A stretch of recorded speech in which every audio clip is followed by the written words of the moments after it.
மிகுவேல் இஸ்ரவேல் என் நம்பிக்கையானவரே, நம்பிடும் யாவருக்கும் நீர் அரணாய் நிற்பவரே.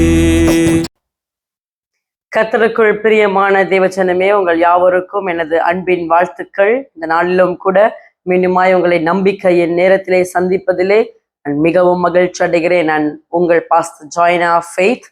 இந்த நாளிலும் கூட கர்த்தருடைய வார்த்தை உங்களோடு கூட வருகிற வார்த்தை என்ன? மத்தேயுவின் புஸ்தகம் 28ஆம் அதிகாரம் 6வது வசனம்.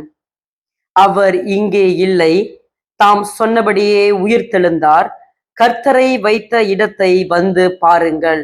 ஆம் பிரியமான தேவச்சனமே, அவர் மரித்தார், 3ஆம் நாள் உயிரோடு அவர் சொன்னபடியே உயிர்த்தெழுந்தார். அவர் கல்லறையிலே காணப்படவில்லை.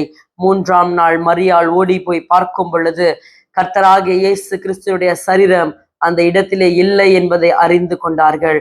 ஆம் பிரியமானவர்களே, இன்றைக்கு நீங்கள் கடந்து போகிற சூழ்நிலைகள் மறைத்தது போல இருக்கிறதா?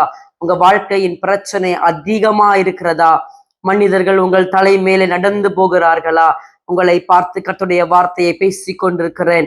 அவர் இங்கே இல்லை, உன் காரியங்கள் மறைத்தது, தெய்வம் மறித்து விட்டார், இனி எங்களுக்கு பதில் வராது, எங்கள் ஜபங்களுக்கு, எங்களுடைய வேண்டுதல்களுக்கு, எங்களுடைய விண்ணப்பங்களுக்கு இனி பதில் வராது, எல்லாம் முடிந்ததை போன்ற ஒரு சூழ்நிலை உங்களுக்கு காணப்படுகிறதா?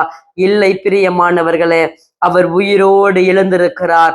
உங்களுக்கு அவர் கொடுத்த வாக்கு தத்தங்கள் உயிர் உள்ளது. அந்த வாக்கு தத்தங்கள் மரித்தவைகளைப் போல அமைதியா இருந்தாலும் அது குறித்த காலத்திலே உயிரோடு எழும்பும் என்று சொல்லுகிறேன்.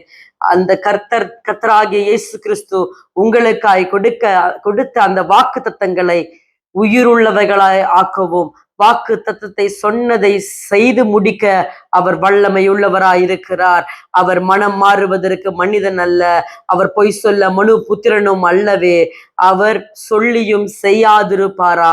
அவர் வசனித்தும் நிறைவேற்றாதிருப்பாரா என்று வேதம் சொல்லுகிறது. பிரியமானவர்களே, உங்க வாழ்க்கையில் அவர் என்ன வாக்குத்தத்தத்தை கொடுத்திருக்கிறார்? அவர் உயிரோடு எழுந்தது போல உங்க வாழ்க்கையில உங்க வாக்கு தத்தங்களும் உயிரடைய போகிறது. உன் மரித்த சூழ்நிலைகள் உயிரடைய போகிறது.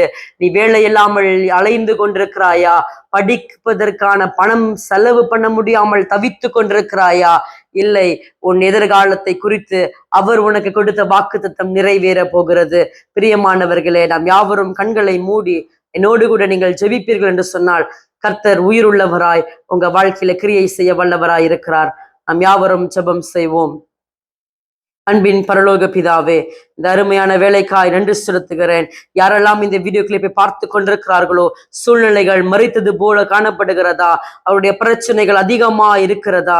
கர்த்தாவே, எங்களால் எழும்ப முடியவில்லை, நாங்கள் மடிகிறோம் என்று சொல்லுகிறார்களா? கர்த்தருடைய கரம் நீட்டப்படுவதாக. எப்படி 3ஆம் நாள் கல்லறை விட்டு மறித்து ஆண்டவரே நீர் உயிரோடு 3ஆம் நாளிலே எழுந்தது போல இவர்களுடைய வாழ்க்கையில கர்த்தர் கொடுத்த திட்டங்கள், வாக்கு தத்தங்கள், நோக்கங்கள், தரிசனங்கள் உயிரடைய வேண்டும் என்று சொல்லி ஜெபிக்கிறேன். கர்த்தர் அப்படி செய்கிறதற்காய் நன்றி ஆண்டவரே. இயேசு என்கிற வல்லமையுள்ள நாமத்திலே வேண்டி ஜெபிக்கிறேன் எங்கள் ஜீவனுள்ள நல்ல தகப்பனே. ஆமேன், ஆமேன். பிரியமானவர்களே, நிச்சயமாய் அவர் உங்களுக்காய் கொடுத்த வாக்கு தத்தம் குறித்த காலத்திலே நிறைவேறும் என்று சொல்லுகிறேன். வார்த்தையை விசுவாசிங்கள், கர்த்தரை விசுவாசிங்கள், நிச்சயமாய் உங்கள் வாழ்க்கையில ஜெயத்தை காண்பீர்கள். மீண்டுமாய் உங்களை அடுத்த நம்பிக்கையின் நேரத்திலே சந்திக்கிறேன். கர்த்தர் உங்களை ஆசீர்வதிப்பாராக. ஆமென். செயல்களில் வல்லவரே, சொல்வதிலும் செய்வதிலும் முரண்பாடற்றவரே.